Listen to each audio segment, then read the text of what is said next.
It's Wednesday, May the 28th. Lake level's right about the same as it was last week, which is 916, about 3/4, which is a 1.75 over normal pool. Hasn't changed very much in the last week.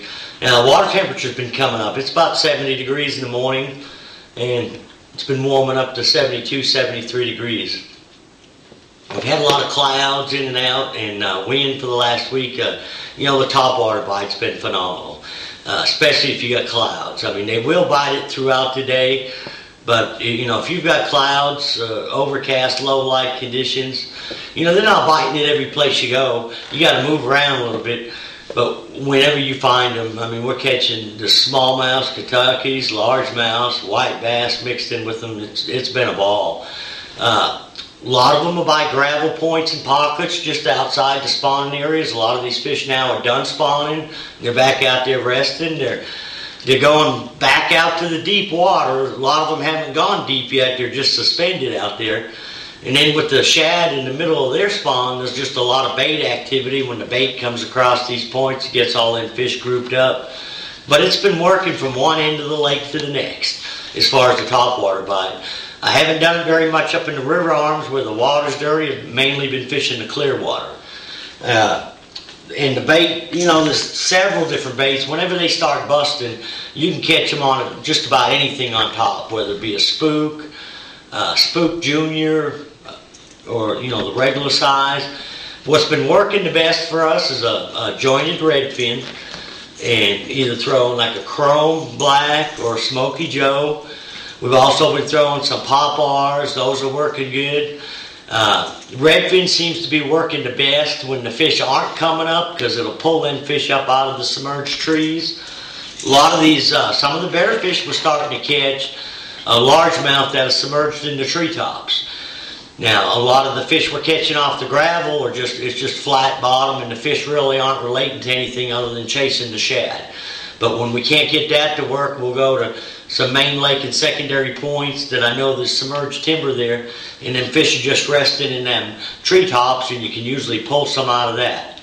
But like I say, the size is getting a little bit bigger because them fish are resting up after they spawn. But like I say, a lot of them fish starting to move out. There's a lot of other things starting to work. Starting to get a little bit of a football jig bite, in that 15 to 25 foot of water. And it should be about time to start throwing a drop shot on a lot of these main lake gravel points. I've talked to some guys that are catching them in that 26 to 28 foot range.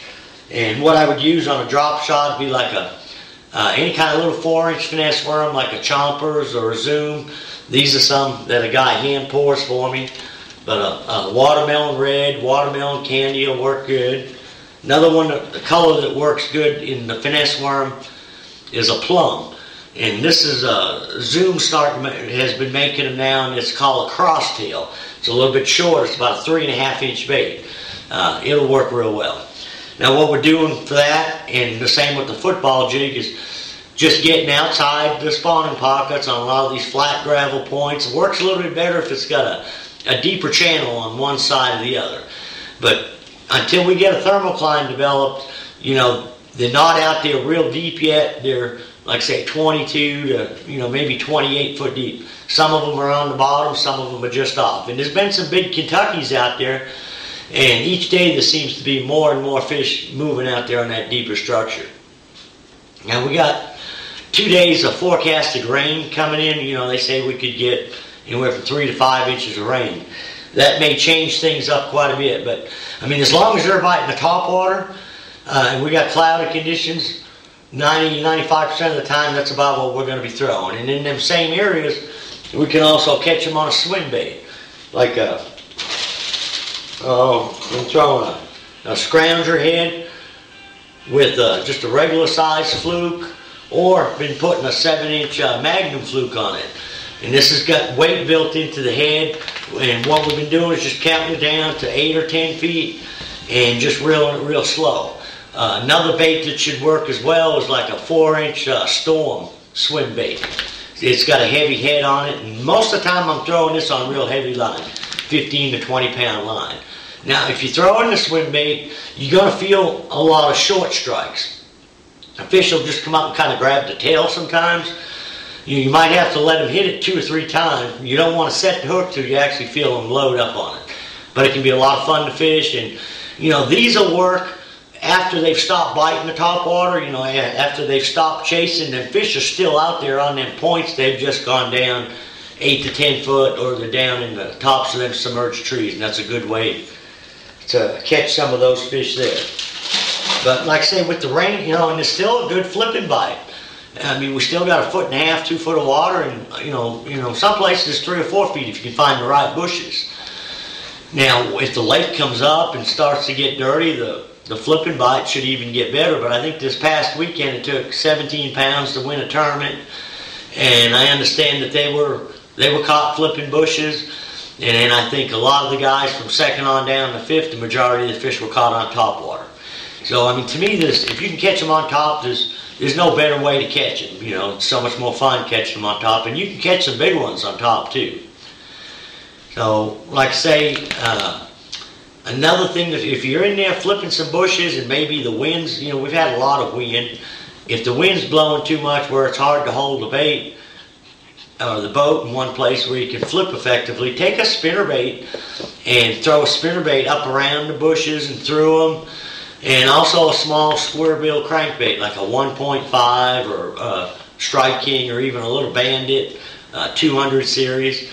And get it up around that brush, especially if you've got wind on it, even in the clear water. Them fish will come out, for that spinnerbait or that crankbait.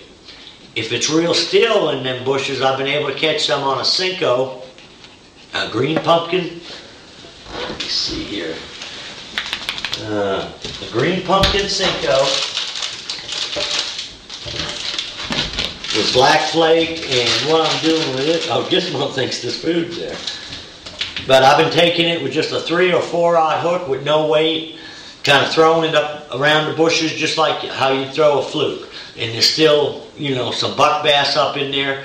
And there's some quality fish up in the bushes. You just got to hit a lot of bushes to find the ones with the right depth. So you got a little busy this weekend with all the boat, Memorial Day with the boat traffic, but it seemed like it settled down during the week. Fishing, especially with the top water, I mean, they'll bite it all day long. Especially if it's overcast, they'll bite it without a doubt. And even when the clouds go away and the sun comes out, if you keep throwing it, they will keep coming up for it periodically. So, I mean, that's mainly what we've been doing is fishing a lot of topwater baits. So, till next week, good luck, good fishing.